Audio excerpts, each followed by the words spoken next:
Hey everybody, Glenn here with Deviation Sports Cards and another CSG reveal. Today I have got a bunch of 1987 Topps baseball cards. So anybody who's watched some of my videos, I kind of got back into some of the older baseball from the junk wax era. This is back when I was a kid collecting cards. So this, back when obviously it's called the junk wax era. So obviously when baseball cards and basketball cards and everything was like really just blowing up and they were just overproduced like crazy. But these are the cards that I was collecting back when I was a kid. So, 88, 89, 87. I was born in 79. So that was right in my bread and butter range. I was in the 8, 9, 10 age range. Getting baseball cards when they came out. And the 87 set particularly just brings back a lot of memories for me from collecting as a kid.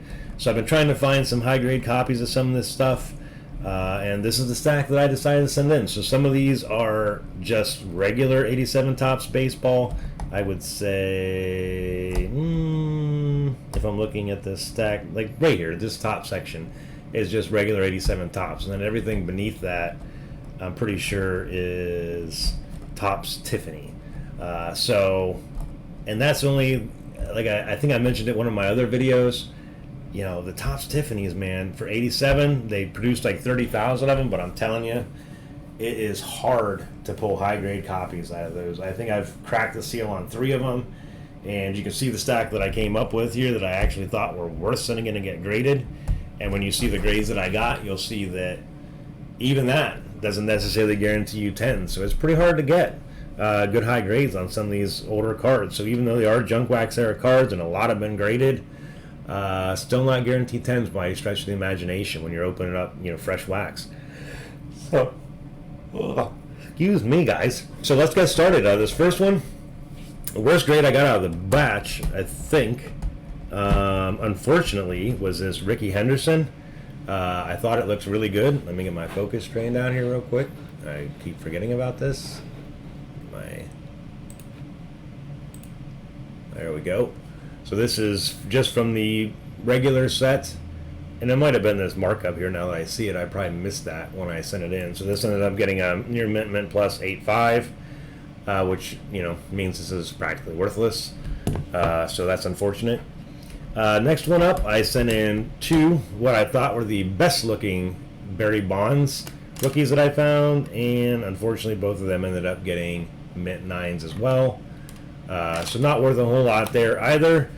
I will tell you, out of the 3 sets of Topps Tiffany I opened up, not one of the Bonds was even close to being a grade-worthy card. So next up, obviously, was another one of the big rookies out of the 87 set, Bo Jackson Future Stars. Came back a 9 as well.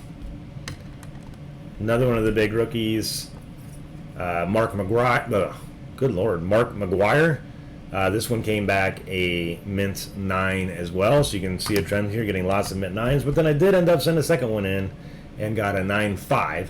So not bad. I'd rather had a 10, but 9.5s, I'll take it. Anything 9.5 or 10, I'll take. And then the last one from that set was the other part of the Smash Brothers. You had the Mark McGwire and the Jose Canseco group, both of those 9.5s. So that's pretty cool. So I'll take that. Wasn't really expecting a whole lot from I'll call it the regular set, because they're really hard to get in high grade as well. So now we're going to get to the Topps Tiffany's.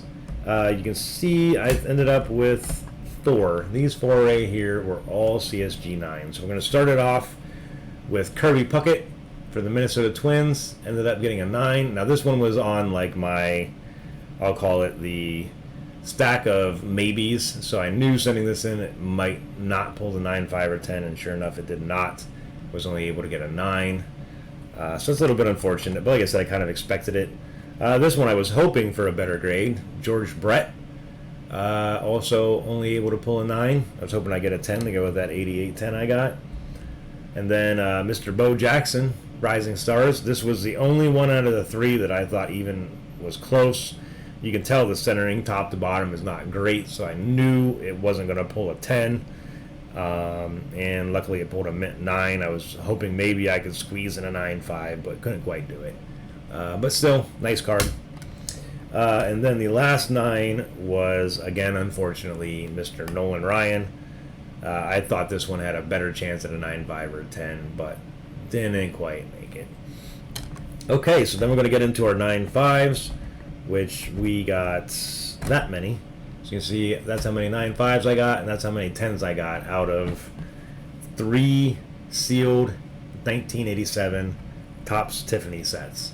So these are the ones that I thought were good enough to send in to maybe get 10s on top of those 9s I just showed you. So we had 4, we got 5 9.5s here, and 7 10s. So out of 3 sets. So not great odds when it comes to that. So the first one up, we have a 1987 Topps Tiffany 86 record breaker, card number 1, Roger Clemens, coming in at a mint plus 9.5. Following that one up with one I thought would get a 10, but didn't quite pull it off. This was actually one of the first cards I pulled out and thought it looked like, you know, perfect 10 material. Only ended up pulling a 9.5 near mint plus. You can see the centering on the back's a little bit off, but should have fallen within the gem mint criteria for back centering. So I only got a 9.5 on that one. Next up is one of the other big dogs from that era, Mr. Wade Boggs. This one only ended up pulling a 9.5 as well. And then we have Mr. Cal Ripken Jr. Iconic card. Gotta remember playing with these as a kid. It's so much fun. Also pulled a mint plus 9.5. And then to go with my regular Topps 9.5, we also have the 87 Topps Tiffany Mark McGwire rookie coming in at a mint plus 9.5. So pretty happy with that one. Then the next one's up. These first couple were ones that I thought just looked really, really good, and there's really low pops on them, so I went ahead and sent them in. Some of the, I mean, they're not like crazy big names from the back in the day, but very familiar names. So first one up is Fernando Valenzuela. Anybody that collected back then, well aware of Mr. Valenzuela. You can see, you know, he had a decent career there. I mean, year on year.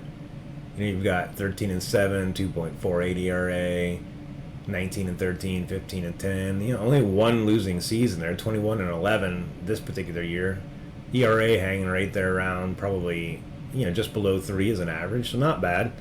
And this one came back at Gem Mint 10, so this is actually a really low pop across all the grading companies.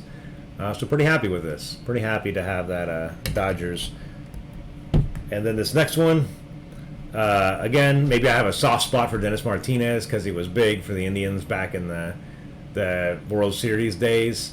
But this one also came back a 10, very low pop.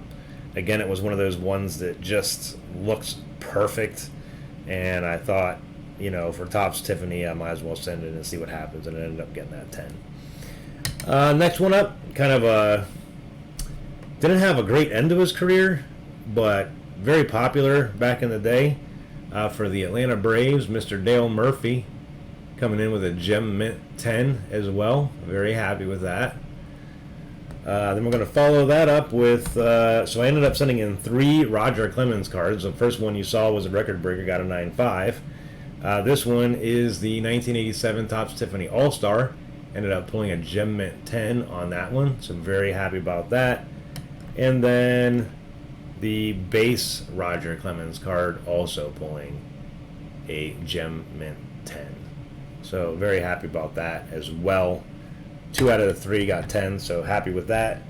And then to rub away the pain of that original 8.5 Ricky Henderson I started with, we pulled a 10 of the Topps Tiffany from 87.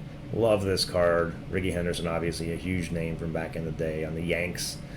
Obviously started out with the A's. But this card, Gem Mint 10, very, very happy. And then the last 10 for this set, most deserving guy in the Hall of Fame that's not in the Hall of Fame, Mr. Pete Rose. I remember this card as a kid, was so happy to have it.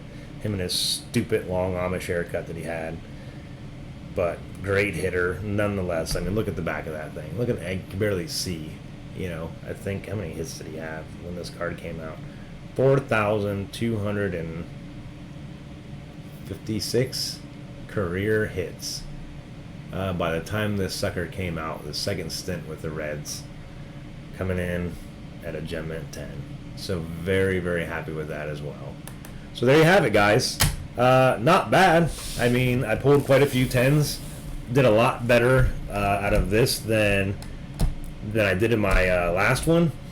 But like I said, there was 3 total Topps Tiffany sets that I had to open up just to get those 10s, and you can see there's lots of big names in there that I didn't have at all. You know, no Barry Bonds were even worth it. I got that 1/9 Bo Jackson, but the other 2 weren't even worth sending in to get graded. Lots of big names that are missing out of that series. You got Eric Davis for the Reds, Barry Larkin rookie for the Reds. I only had 1 McGuire out of the 3, and the one I sent in only got a 9.5. None of the Canseco's were worth sending in. You know, so there's just lots of good names that were in that 87 set. It was such a rich set of big players from back in the day. But I'll tell you what, it is tough to get good, gradable copies out of either set. Not just the base set, obviously, the, you know, regular mass distributed set, but even the 30,000 limited print run on the Tiffany's, still very, very hard. I would say surface in one set was pretty rough, but for the most part, what I found was I'd find just batches of way off center cards. So you'll notice when you're going through the whole set, because these sets were giant back in the day, so you're talking like 700-800 cards. You get a section that was, you know, really good centering, really good edges, everything, and then you get a set with terrible centering, and then a section with terrible edges. Sometimes a combination of the two. A few times you get some nicked up center or corners.